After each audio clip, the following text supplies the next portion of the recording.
Hello students, आज हम पढ़ेंगे 10th class physics chapter electricity. देखिए, सबसे पहले इलेक्ट्रिसिटी के बारे में पढ़ने से पहले पता होना चाहिए कि चार्ज क्या होता है, नेट चार्ज क्या होता है और ये करंट जो है वो फ्लो कैसे करता है। तो इसके बारे में ही हम देखेंगे। सबसे पहले देखते हैं चार्ज क्या होता है। देखिए, पहले डेफिनेशन पढ़िए। It is a characteristic unit of matter by which matter experiences electric force. यानी ये एक ऐसी यूनिट होती है मैटर की जिसके द्वारा जो कोई भी मैटर होता है वो इलेक्ट्रिक फोर्स को एक्सपीरियंस करता है। यानी जिसकी वजह से इलेक्ट्रिक फोर्स लगता है वो क्या है, वो होता है हमारा चार्ज। चार्ज पॉजिटिव चार्ज हो सकता है, नेगेटिव चार्ज हो सकता है। आप जानते हैं पॉजिटिव चार्ज को क्या बोलते हैं, कैटायन, और नेगेटिव चार्ज को बोलते हैं एनायन। ठीक है, चार्ज दो तरह के होते हैं और जो चार्ज की यूनिट होती है वो होती है कूलम, और इसको C से, कैपिटल C से डिनोट किया जाता है। ठीक है, अब आते हैं नेट चार्ज क्या होता है। देखिए, नेट चार्ज ये इसका फॉर्मूला है Q = NE। इसको हम क्वांटाइजेशन ऑफ चार्ज भी बोलते हैं, Q = NE, जहां पर Q क्या है, चार्ज है, चार्ज को डिनोट करते हैं वो हम Q से करते हैं, और इलेक्ट्रॉन N है number of electrons, and E है चार्ज ऑन इलेक्ट्रॉन। यानी और इलेक्ट्रॉन पे चार्ज कितना होता है। देखिए, इलेक्ट्रॉन पे चार्ज होता है 1.6 × 10⁻⁻19 कूलम। इतना ही इलेक्ट्रॉन पे चार्ज होता है और प्रोटॉन पे भी चार्ज इतना ही होता है। बस फर्क क्या है कि इलेक्ट्रॉन पे क्या है, नेगेटिव चार्ज होता है ये, और प्रोटॉन पे क्या है, सिर्फ प्लस चार्ज होता है। ठीक है, होता बराबर है, तो दोनों के पास नेगेटिव और पॉजिटिव चार्ज बस मतलब बराबर होते हैं। ठीक है ना। और ये देखिए, चार्ज बनता कैसे है भाई, किसी पे चार्ज, बॉडी पे चार्ज आता कैसे है। वो चार्ज या तो इलेक्ट्रॉन आ रहे होंगे या फिर इलेक्ट्रॉन वहां से जा रहा होगा। जैसे कोई भी है, जैसे आप क्लोरीन को लेते हो तो ये चार्ज कैसे होता है, बताओ। इस पे जैसे हम लिखते हैं ना Cl-, इसका मतलब क्या है कि इसने एक इलेक्ट्रॉन को गेन किया है, तब इस पे चार्ज आया है। ठीक है ना। तो क्या हो रहा है, इलेक्ट्रॉन के ट्रांसफर की वजह से ही चार्ज प्रोड्यूस होता है किसी भी बॉडी पर। ठीक है ना। और वो जो चार्ज प्रोड्यूस होगा वो हमेशा इलेक्ट्रॉन पे जितना चार्ज है ये वाले, इसके मल्टीपल में ही होगा, इंटीग्रल मल्टीपल में ही होगा। ठीक है ना। इसी को हम बोलते हैं क्वांटाइजेशन ऑफ चार्ज। दोबारा से समझिए, यानी एक बॉडी है ये और एक ये बॉडी है, तो इस पे जो इलेक्ट्रॉन, जो चार्ज का ट्रांसफर होगा वो हमेशा इसके इंटीग्रल मल्टीपल में ही होगा। यानी अगर मान लो एक इलेक्ट्रॉन ट्रांसफर हो रहा है, समझ गए, तो इस पे से चार्ज, इस पे कितना चार्ज आ जाएगा, मतलब एक इलेक्ट्रॉन ट्रांसफर होने की वजह से इस पे प्लस चार्ज आ जाएगा। कितना होगा, इतना 1.6 × 10⁻⁻19 कूलम। और जब इससे यहाँ पर ट्रांसफर होके दूसरी बॉडी पर जाएगा, ये A है, ये B है। ठीक है, तो इस पे एक इलेक्ट्रॉन जा रहा है तो इस पे नेगेटिव चार्ज आ जाएगा। ठीक है, वैसे जो होते हैं सारे जो भी मेटल हैं हमारे, क्या हैं, वो सारे न्यूट्रल होते हैं, क्योंकि उनमें number of electrons and protons जब बराबर होंगे तो दोनों का जो प्लस चार्ज और माइनस चार्ज एक दूसरे को क्या कर देता है, कैंसल आउट कर देता है। ठीक है, तो यहाँ से जैसे बॉडी, एक बॉडी से जब दूसरी बॉडी पे जाएगा तो एक इलेक्ट्रॉन जाएगा या दो इलेक्ट्रॉन जाएंगे या तीन इलेक्ट्रॉन जाएंगे, ऐसा नहीं हो सकता कि 1.5 इलेक्ट्रॉन चला जाए। ठीक है ना। तो जब एक इलेक्ट्रॉन जाएगा तो चार्ज ट्रांसफर कितना हो रहा है, इतना हो रहा है। दो इलेक्ट्रॉन जाएंगे तो इसमें 2 का मल्टीप्लाई कर देंगे, 3.2 × 10⁻⁻19 कूलम। तो यही कहने का मतलब है कि बॉडी पे, किसी भी बॉडी का जो नेट चार्ज होता है वो हमेशा इलेक्ट्रॉन के इंटीग्रल मल्टीपल में ही प्रेजेंट होता है। ठीक है, इसी को हम क्वांटाइजेशन ऑफ चार्ज भी बोलते हैं और नेट चार्ज भी बोलते हैं। अब 1 कूलम ऑफ चार्ज कितना होगा, देखिए 1 कूलम्ब ऑफ चार्ज को हम डिफाइन कर सकते हैं, या पहले हम फॉर्मूला लिखते हैं इसका। 1 कूलम्ब क्या है, देखिए चार्ज हमने ले लिया 1 कूलम्ब, हमें पता है इलेक्ट्रॉन पे इतना चार्ज होता है, और हमने इस फॉर्मूले में क्या रख दिया, इनकी वैल्यू को पुट कर दिया, ठीक है। तो देखिए हमने ये रखा है पहले, तो ये क्या है 1.6, तो हमें पता है अगर हमें नंबर ऑफ इलेक्ट्रॉन्स निकालने हो यहाँ से तो Q/E हो जाएगा, ठीक है। हमने क्या डिफाइन करना है, हमें डिफाइन करना है कि 1 कूलम्ब ऑफ चार्ज क्या होता है, कितना होता है। तो देखिए कैसे करेंगे, Q को हमने 1 कूलम्ब ले लिया क्योंकि हमें 1 कूलम्ब चार्ज को ही डिफाइन करना है। इलेक्ट्रॉन पे इतना मतलब में चार्ज होता है, हमने इन दोनों की वैल्यू पता है, तो हम ये भी निकाल सकते हैं कि नंबर ऑफ इलेक्ट्रॉन्स कितने होंगे। तो हमने इसमें क्या है, फॉर्मूले में वैल्यू पुट कर दी, यहाँ पे वैल्यू पुट करी, तो देखिए 1/1.6 × 10⁻⁻19 कूलम्ब, पॉइंट हटाएंगे यहाँ पे 0 लग जाएगा, ठीक है। और इतना आपको पता है कि जब ये पावर नीचे से ऊपर जाएगी तो ये माइनस की है, तो ऊपर जाएगी तो प्लस में हो जाएगी, तो हमने क्या किया, इसको ऊपर ले गए तो प्लस में किया, ठीक है। अब हम यहाँ से क्या है, एक पावर को कम करेंगे और एक 0 यहाँ पर बढ़ा देंगे, और इसका क्या कर देंगे, इसमें डिवाइड दे देंगे, ठीक है।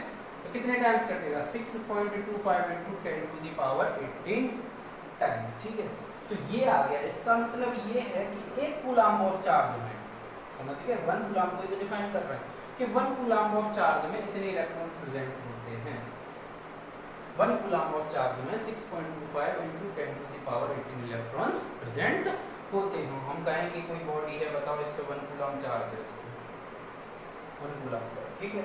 तो इसका मतलब ये हो गया कि इस पे कितने इलेक्ट्रॉन्स प्रेजेंट हैं, इतने इलेक्ट्रॉन्स प्रेजेंट हैं। तो डिफाइन करने को भी आ जाता है कभी कभी कि डिफाइन 1 कूलम्ब ऑफ चार्ज, ठीक है। तो आप 1 कूलम्ब ऑफ चार्ज को कैसे डिफाइन करोगे, तो 1 coulomb of charge contain 6.25 × 10⁻18 electrons in it, ठीक है ना। सीधे सीधे शब्दों में हम ये लिख सकते हैं। अब आते हैं करंट क्या होता है। तो देखिए करंट क्या होता है, I = होता है Q/T, फॉर्मूला याद है तो उससे डेफिनेशन भी बन जाती है। तो इसी से हम बोल सकते हैं कि चार्ज फ्लोइंग पर यूनिट टाइम, चार्ज फ्लोइंग पर यूनिट टाइम, या फिर चार्ज फ्लोइंग पर सेकेंड, ठीक है। पर का मतलब 1 सेकेंड में कितना चार्ज फ्लो हो रहा है, उसी को तो हम बोलेंगे कि वो करंट कितना है उसमें। तो यही है, rate of flow of net charge is called current. देखिए rate of flow of net charge, rate हम कहीं भी जब टाइम से डिवाइड दिया जा रहा हो तो हम वहाँ पर रेट का भी यूज कर लेते हैं, ठीक है ना। तो rate of flow of net charge is called current, यानी चार्ज कितने टाइम में कितना फ्लो हो रहा है, उसी से हम डिनोट करते हैं कि वहाँ पे करंट कितना है। इसी से इसकी डेफिनेशन बन जाएगी और इससे इसका फॉर्मूला बन जाएगा, अगर आपको डेफिनेशन पता है तो। और इसकी जो SI यूनिट होती है वो होती है एम्पियर, ठीक है। इसकी SI यूनिट क्या है, ampere, which is denoted by A। और करंट को किससे डिनोट करते हैं, I से। मैंने ये जो ब्रैकेट में लिख रखे हैं इसका मतलब ये है कि इससे डिनोट करते हैं, ठीक है। चार्ज को Q से करते हैं, करंट को I से करते हैं, और एम्पियर को कैपिटल A से डिनोट करते हैं, ठीक है ना। अब 1 एम्पियर को ऐसे डिफाइन करना हो, जैसे हमने यहाँ पे 1 कूलम्ब को किया था, तो क्या किया, इनकी जगह पे 1 कूलम्ब ऑफ चार्ज को किया तो हमने 1 रख दिया सबकी जगह पे, ठीक है ना। तो निकाल लिया कि इसमें नंबर ऑफ इलेक्ट्रॉन्स कितने प्रेजेंट होंगे। अगर हमें यहाँ पे 1 एम्पियर को डिफाइन करना है तो यहाँ पे भी हम इसकी में क्या रख देंगे, सबकी जगह 1 रख देंगे, ठीक है। जैसे कूलम्ब की यूनिट क्या होती है, चार्ज की यूनिट होती है कूलम्ब, तो 1 कूलम्ब रख दिया। टाइम की होती है 1 सेकंड रख दिया, और I की होती है एम्पियर, तो 1 एम्पियर रख दिया। अब हम इसी से लिख सकते हैं 1 एम्पियर करंट क्या होगा कि जब 1 कूलम्ब ऑफ चार्ज 1 सेकंड में फ्लो हो रहा हो किसी भी क्रॉस सेक्शन एरिया से, क्रॉस सेक्शन यूनिट से, तो वहां पर कितना होगा, 1 एम्पियर करंट होगा, समझ गए। देखिए द्वारा 1 ampere current is defined as when 1 coulomb of charge is flowing in 1 second through a cross section. Cross section मतलब किसी भी वायर से जब, या कोई भी हमारा कंडक्टर है उससे 1 सेकंड में 1 कूलम्ब चार्ज फ्लो होता है, तो वहाँ पर 1 एम्पियर करंट प्रेजेंट होता है, ठीक है। यही होता है। ऐसे ही 1 कूलाम को जैसे डिफाइन किया, 1 एम्पियर को किया, वोल्ट में 1 वोल्ट को करेंगे तो हम क्या करते हैं उसके फॉर्मूले में ही उसकी यूनिट के साथ 1 1 रख देते हैं, उसी से हमें पता चल जाता है कैसे हमें उसे डिफाइन करना है। ठीक है, और करंट को जो नापने की जो करंट को जिससे हम मेजर करते हैं जिस डिवाइस से, उसका नाम क्या है? अमीटर। याद रखो, मैं इसको रफ कर रहा हूँ।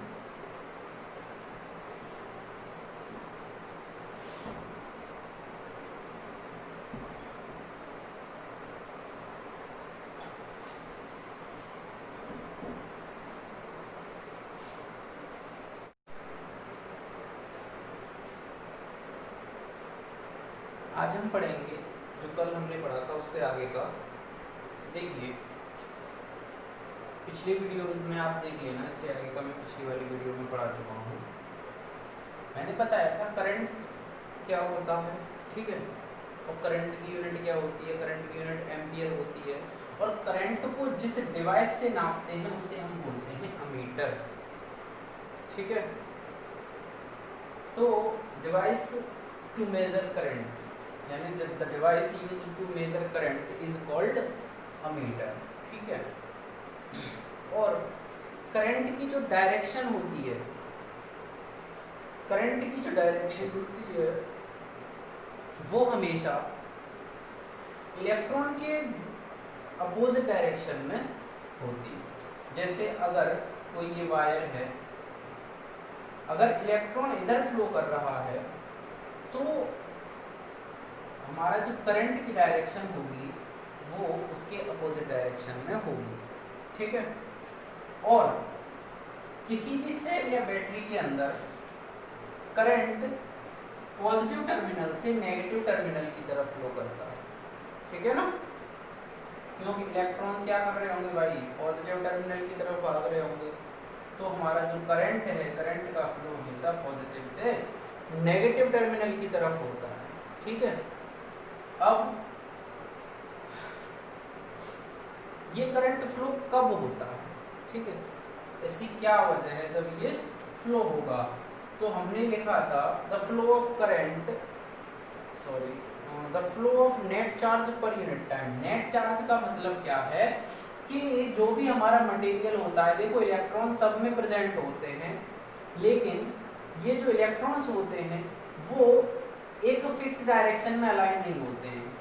ठीक है, इधर उधर मूव कर रहे होते हैं।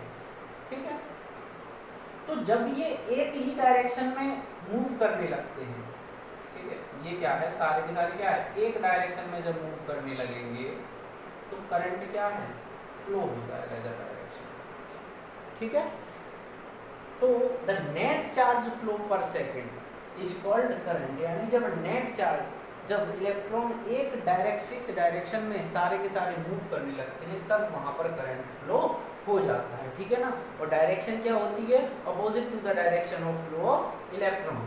ठीक है, और इसको जो जिस डिवाइस से नापते हैं उसे क्या बोलते हैं? अमीटर बोलते हैं। ठीक है ना, अब बढ़ते हैं इलेक्ट्रिक सर्किट। अब इलेक्ट्रिक सर्किट जानते हो, एक क्लोज्ड लूप जिसमें क्या है, कुछ इलेक्ट्रिक अप्लायंसेस लगे होते हैं, उसे हम इलेक्ट्रिक सर्किट बोलते हैं। सर्किट डायग्राम क्या होता है कि जो ग्राफिकल रिप्रेजेंटेशन होती है हमारे इसी क्लोज्ड लूप की, इलेक्ट्रिक सर्किट की, उसे हम क्या बोलते हैं? सर्किट डायग्राम बोलते हैं। देखिए सर्किट डायग्राम को बनाने के लिए बहुत सारी चीज़ों की ज़रूरत होती है, जैसे कुछ रिप्रेजेंटेशन होती है ना, जैसे जो बल्ब होता है, बताओ बल्ब होता है उसको कैसे हम रिप्रेजेंट करते हैं? ऐसे दिखाते हैं। ठीक है, इस तरह से दिखाते हैं। रेजिस्टेंस होता है, रेजिस्टर्स होंगे, रेजिस्टर्स को कैसे दिखाएंगे?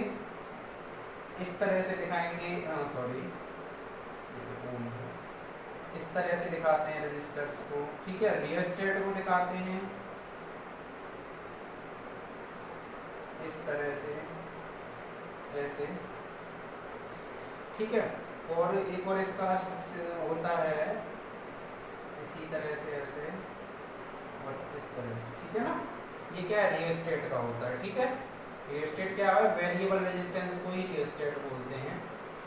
और जैसे अमीटर है, अमीटर को कैसे दिखाएंगे बताओ? अमीटर हो गया, अमीटर को कैसे दिखाते हैं हम? ए से रिप्रेजेंट करते हैं। ठीक है, एक तरफ प्लस माइनस, और वोल्ट मीटर है, वोल्ट मीटर को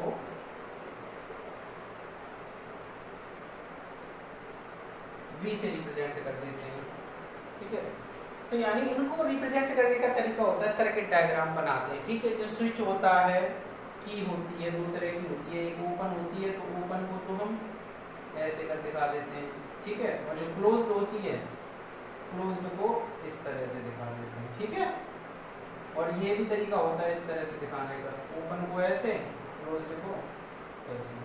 ठीक है, ये की को दिखाने का तरीका। तो ये सिंबल्स आपको याद करने होंगे कि भाई किस तरह से, बुक में भी दे रखे हैं आपकी में। ठीक है, अब आते हैं इलेक्ट्रिक पोटेंशियल क्या होता है या पोटेंशियल डिफरेंस क्या होता है। देखिए, जो मेन वजह है करंट की फ्लो होने की, वह पोटेंशियल डिफरेंस ही होता है। किसी भी कंडक्टर में जो करंट फ्लो होता है वो किस वजह से हो रहा है, पोटेंशियल डिफरेंस की वजह से हो रहा है। ठीक है, जैसे और मैंने बताया करंट फ्लो कब होता है भाई, जब इलेक्ट्रॉन एक डायरेक्शन में मूव करने लगेंगे। और वो एक डायरेक्शन में मूव कब करेंगे, जब दो एंड्स के बीच में, एक एंड ये है, ए बी, दो एंड्स हैं इसके एक वायर के, तो इनके बीच में जब पोटेंशियल डिफरेंस क्रिएट हो जाएगा तभी इलेक्ट्रॉन्स एक डायरेक्शन में मूव करना स्टार्ट करेंगे सारे के सारे। अदरवाइज वो क्या है कि अलाइन, किस तरह से अलाइंड होंगे भाई, वो डिफरेंट डायरेक्शंस में होंगे, उनकी कोई फिक्स डायरेक्शन नहीं होगी। ठीक है ना, रैंडमली मूव कर रहे होंगे वो। लेकिन अगर हमें करंट फ्लो इनको एक ही डायरेक्शन में कराना है तो उसके लिए क्या है, पोटेंशियल डिफरेंस क्रिएट करना पड़ता है। जैसे आप एग्जांपल समझो, कोई भी एक ट्यूब है, ठीक है, वाटर ट्यूब है ये, तो वाटर ट्यूब में पानी फ्लो कब होगा, जब एक एंड पे, एक साइड में क्या हो, एक साइड में प्रेशर ज्यादा क्रिएट हो और एक साइड में प्रेशर कम हो, तभी एक डायरेक्शन में क्या है, जो पानी है वो मूव करने लगेगा। दो टंकी भरी हुई है मान लो, ठीक है, ये जो दो टंकी हैं, अब एक में पानी यहाँ तक भरा हुआ है, ठीक है, और एक में पानी भरा हुआ है यहाँ तक। अब मैंने पाइप लगा दिया तो यहाँ पे क्या होगा, इधर से पानी इधर की तरफ मूव करने लगेगा। और ऐसा क्यों होगा, क्योंकि एक तरफ क्या है, प्रेशर ज़्यादा है और एक तरफ प्रेशर कम है, इसलिए जो वाटर के पार्टिकल्स हैं वो एक साइड से दूसरी साइड की तरफ मूव करने लगेंगे। इन द सेम वे, इसी तरह से किसी भी वायर में करंट फ्लो कब होगा, जब एक एंड में क्या हो, पोटेंशियल डिफरेंस ज़्यादा हो, एक तरफ क्या हो, कम हो, यानी उनके बीच पोटेंशियल के बीच में क्या होना चाहिए, डिफरेंस होना चाहिए, तब इलेक्ट्रॉन्स एक तरफ मूव करने लगेंगे और करंट फ्लो होने लगेगा। तो ये मूव कैसे करते हैं भाई, और ये पोटेंशियल डिफरेंस क्रिएट कौन करता है, ये करता है हमारा सेल या बैटरी, जहाँ से रिसोर्स, जिस जगह से हमको मिल रही है इलेक्ट्रिसिटी वहाँ से प्रोड्यूस होता है। सेल का काम, सेल खत्म कैसे हो जाता है, इसी वजह से हो जाता है क्योंकि उसके द्वारा क्या लगातार वर्क किया जाता है। और वर्क किस रूप में किया जाता है, पोटेंशियल डिफरेंस क्रिएट करने के रूप में किया जाता है। ठीक है ना, तो तभी वो क्या करता है, सिर्फ जो सेल होता है या बैटरी होती है वो यहाँ पे पोटेंशियल डिफरेंस क्रिएट करती है, तो करंट क्या है, अपने आप फ्लो होने लगता है। ठीक है ना, तो इसी को बोलते हैं इलेक्ट्रिक पोटेंशियल डिफरेंस। देखिए, work done in moving a unit charge from point two another, एक पॉइंट से दूसरे पॉइंट की तरफ ले जाने में जो कार्य किया जाता है उसी को हम पोटेंशियल डिफरेंस बोलते हैं। जैसे यहाँ से एक पॉइंट है और यहाँ से यहाँ तक ले जाने में जो कार्य किया गया है बैटरी या सेल के द्वारा, वही उसका क्या है, पोटेंशियल डिफरेंस है। ठीक है, इलेक्ट्रिक पोटेंशियल क्या होता है, एक होता है मतलब इलेक्ट्रिक पोटेंशियल और एक होता है इलेक्ट्रिक पोटेंशियल डिफरेंस। तो इलेक्ट्रिक पोटेंशियल में बस इतना है कि work done in moving a charge from infinity to a given point, जब इन्फिनिटी से कोई भी चार्ज को लाने में जो काम किया जाता है उसे बोलते हैं इलेक्ट्रिक पोटेंशियल। और पोटेंशियल डिफरेंस क्या होता है, जब एक गिवन पॉइंट से दूसरे गिवन पॉइंट तक वर्क किया जाता है चार्ज को ले जाने में, उसे बोलते हैं हम पोटेंशियल डिफरेंस। ठीक है ना, अब इसका जो फॉर्मूला होगा वो क्या होगा, V = होगा W/Q। W क्या है यहाँ पे, वर्क डन, और Q क्या है यहाँ पे, चार्ज। तो यानी चार्ज को ले जाने में जो वर्क किया जाता है उसी को क्या बोलते हैं, पोटेंशियल डिफरेंस। ठीक है, अब ऐसा यूनिट क्या होती है, इसकी वोल्ट होती है और इसको डिनोट किससे किया जाता है, कैपिटल V से ही इसको, V से डिनोट किया जाता है ओनली। और अगर हमें 1 वोल्ट को डिफाइन करना हो तो कैसे करेंगे बताओ। देखो 1 वोल्ट को जैसे हमने अभी किया था 1 एम्पियर को, तो क्या रख दिया था, सबकी जगह 1 1 रख दिया था। तो यहाँ पे भी हम वर्क की यूनिट क्या होती है, जूल होती है, तो 1 जूल रख दिया। चार्ज की यूनिट क्या होती है, कूलाम होती है, तो 1 कूलाम रख दिया। और 1 वोल्ट को डिफाइन करना है तो यहाँ पे 1 वोल्ट रख दिया। तो क्या होगा बताओ, 1 वोल्ट कब होगा, जब 1 कूलाम चार्ज को ले जाना है। देखो इस डेफिनेशन के साथ मैच कीजिए, हर एक की जब हम 1 वोल्ट या 1 एम्पियर को डिफाइन करते हैं तो उसकी डेफिनेशन के साथ मैच करिए। देखिए यहाँ पे 1 कूलाम ऑफ चार्ज को ले जाने में जब 1 जूल वर्क किया जा रहा होगा, वहां पर कितना पोटेंशियल डिफरेंस होगा, 1 वोल्ट होगा, ठीक है ना। When 1 coulomb of charge is carrying, sorry ऐसे नहीं बोलेंगे इसे, when 1 joule of work is done in carrying a 1 coulomb of charge, then there is 1 volt potential difference, ठीक है ना। दोबारा सुन लीजिए, when 1 joule of work is done in moving a 1 coulomb of charge, then there is 1 volt potential difference, ठीक है ना। वहाँ पे 1 volt potential difference होगा जब 1 जूल वर्क किया जा रहा है 1 कूलम चार्ज को ले जाने में। और कहाँ से कहाँ तक ले जाने में, ये भी हम इसमें ही इंक्लूड करेंगे, एक पॉइंट से दूसरे पॉइंट की तरफ। तो when 1 joule of work is done in moving 1 coulomb of charge from one point to another, then there is 1 volt potential difference, ठीक है ना। इस तरह से डिफाइन करते हैं इसको, इसकी डेफिनेशन लिखी नहीं है मैंने। अब जो इसे पोटेंशियल डिफरेंस को हम मेजर करते हैं वो किससे करते हैं, वो करते हैं हम वोल्ट मीटर से, ठीक है ना, वोल्ट मीटर। एक चीज और ध्यान रखना, ये अमीटर वोल्ट मीटर ये जो डिवाइस हैं, जो हमारे सर्किट होते हैं, सर्किट में अमीटर को हमेशा सीरीज में लगाया जाएगा और इस वोल्ट मीटर को हमेशा पैरेलल में लगाया जाएगा। क्यों, वो इसलिए क्योंकि जब सीरीज में कनेक्टेड होते हैं डिवाइसेस तो वहां पे हमारा करंट सेम होता है, ठीक है।